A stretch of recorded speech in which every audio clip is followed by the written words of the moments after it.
Welcome, this is Cheryl from Naughty's Art, and today we're going to be talking about these 3D printed skull forms that I've been using.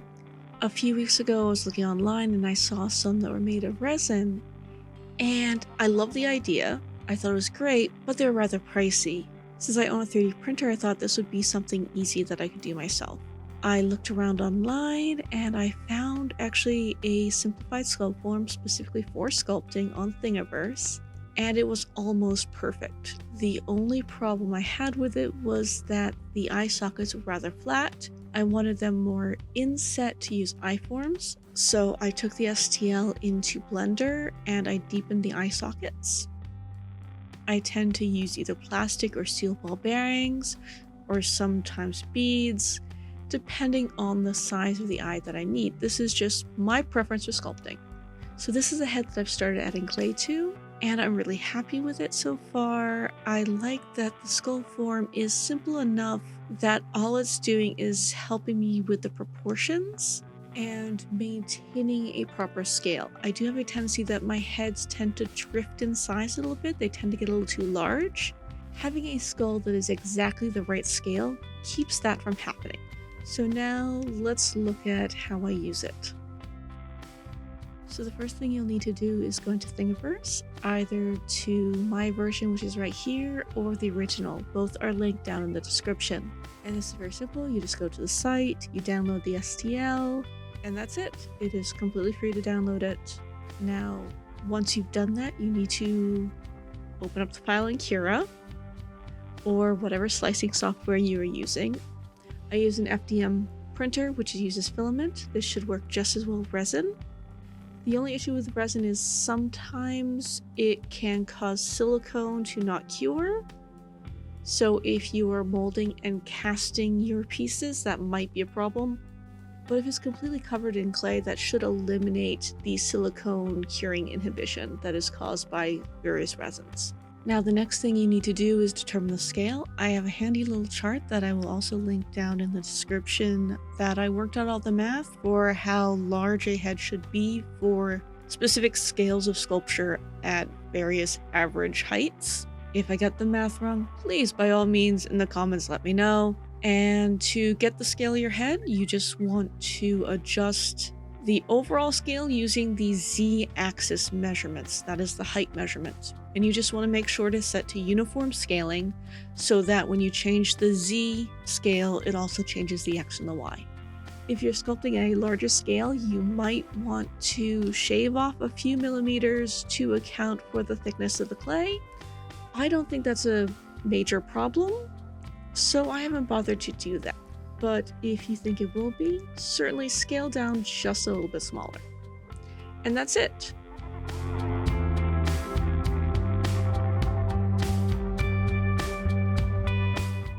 Now let's watch me sculpt over one of these skulls so that you can see how it works and that you can see that while I'm using the exact same skull, though a slightly smaller size, the finished face that I end up with is very different.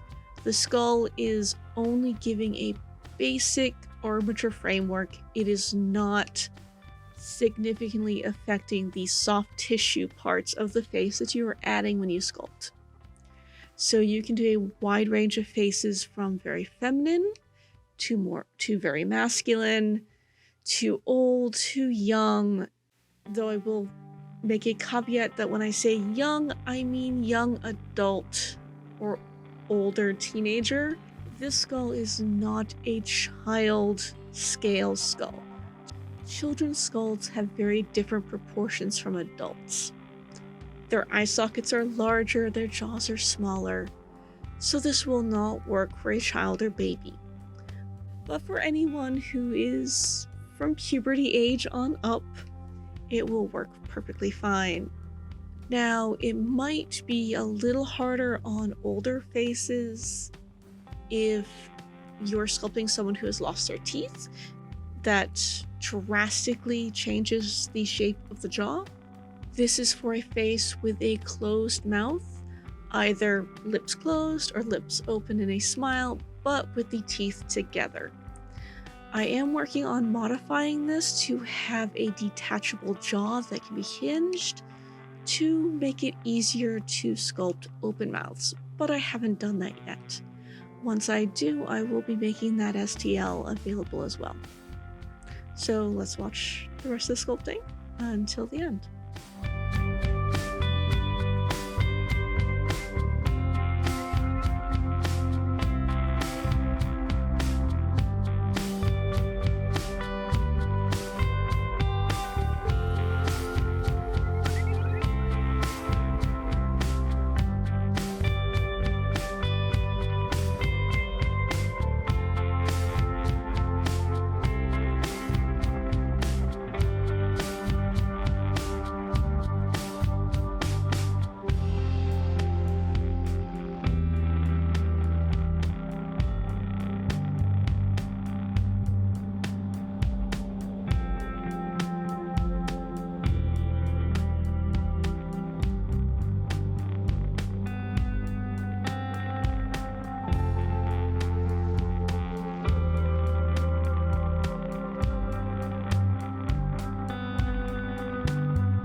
So just a few last notes about these 3D printed skulls. For one, you might have noticed that there's no hole in the bottom for attaching it to an armature. This is because there are so many different sizes of armature wire, and when you scale the head, whatever hole I may have put in there may not fit anymore. So I left it without one so you could drill a hole in at the size you need for your armature. I printed mine from PLA.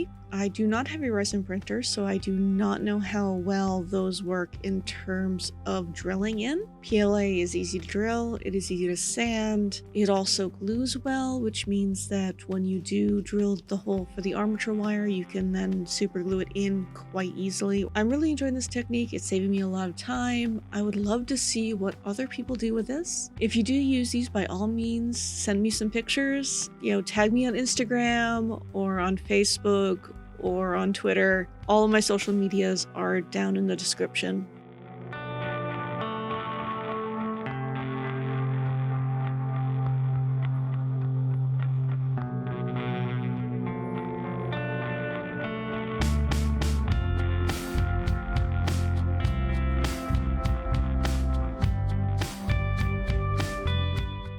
So these are two different heads. As you can see, the one that I just sculpted is still very rough and still very unfinished, but it illustrates how different you can make the features with the same skull.